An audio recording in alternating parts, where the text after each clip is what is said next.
నేడు సీఎం రేవంత్ రెడ్డి నాగర్ కర్నూలు జిల్లాలో పర్యటించబోతున్నారు. కల్వకుర్తి సమీపంలోని కోట్రాతండా చౌరస్తాలో ఏర్పాటు చేసిన కేంద్ర మాజీ మంత్రి సూదిని జైపాల్ రెడ్డి కాంస్య విగ్రహాన్ని సీఎం ఆవిష్కరించనున్నారు.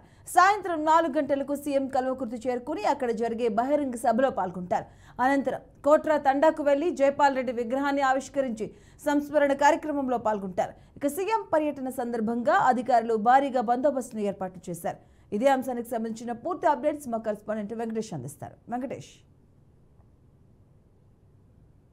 ముఖ్యమంత్రి రేవంత్ రెడ్డి నాగర్ కర్నూలు జిల్లా కల్వకుర్తి నియోజకవర్గంలో పర్యటిస్తున్నారు. ఆయన సీఎం అయిన తర్వాత మొదటిసారిగా కల్వకుర్తిలో ఆయన పర్యటన కొనసాగుతున్నది. ఈ ఎవరైతే జైపాల్ రెడ్డి ఉత్తమ పార్లమెంటేరియన్ ఉన్నటువంటి దివంగత సూదిని జైపాల్ రెడ్డి గారి విగ్రహాన్ని కాంస్య విగ్రహాన్ని ఈ రోజు రేవంత్ రెడ్డి ఆవిష్కరిస్తారు. అంతకంటే ముందు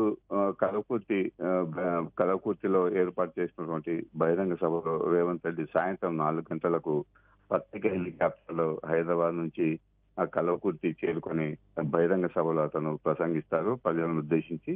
అయితే ఈ బహిరంగ సభకు భారీగా ఏర్పాట్లు చేయడం జరిగింది. కాంగ్రెస్ శ్రేణులంతా కూడా జిల్లా వ్యాప్తంగా కూడా పెద్ద ఎత్తున కూడా ప్రజలను తరలించేందుకు కూడా ఇప్పటికే అన్ని ఏర్పాట్లు చేసుకున్నారు. ఇప్పటి గ్రౌండ్ కూడా మైదానం కూడా పూర్తిగా కార్పెట్లతో అంటే పైన షెడ్లతో ఏర్పాటు చేయడం జరిగింది. వర్షం వచ్చినా కూడా ఎలాంటి ఇబ్బందులు ఎదుర్కోకుండా కూడా ప్రజలకు కార్యకర్తలకు ఎలాంటి ఇబ్బందులు జరగకుండా కూడా పెద్ద ఎత్తున కూడా ఏర్పాటు చేయడం జరిగింది. దాదాపుగా 50,000 మందిని కూడా తరలించేందుకు కూడా అన్ని నియోజకవర్గాల వారిగా అంటే జిల్లాలో ఉన్నటువంటి 14 నియోజకవర్గాల నుంచి కూడా ఇప్పటికే అన్ని ఏర్పాటు చేసుకున్నారు ప్రజలు తరలించేందుకు వివిధ వాహనాలలో. అయితే ఈ బహిరంగ మొదటిసారిగా సీఎం రేవంత్ రెడ్డి రావడంతో కల్వకుర్తికి రావడంతో కూడా కాంగ్రెస్ ఆయనకు ఘనంగా స్వాగతం పలికేందుకు కూడా అన్ని ఏర్పాట్లు చేశారు.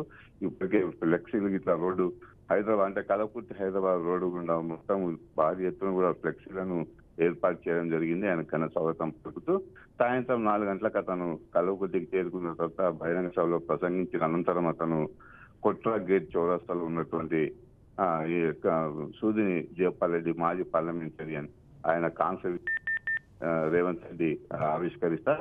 అక్కడి నుంచి అతను బై రోడ్డులో హైదరాబాద్ కి రాత్రి ప్రయాణమై చేరుకుంటారని ఇప్పటివరకైతే అందినటువంటి అయితే సాయంత్రం కొంచెం లేట్ అయ్యే అవకాశం ఉందని కూడా అధికారులు తెలియజేస్తున్న పరిస్థితి.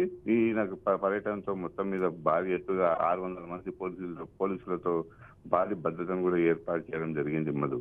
Right, thank you Venkatesh.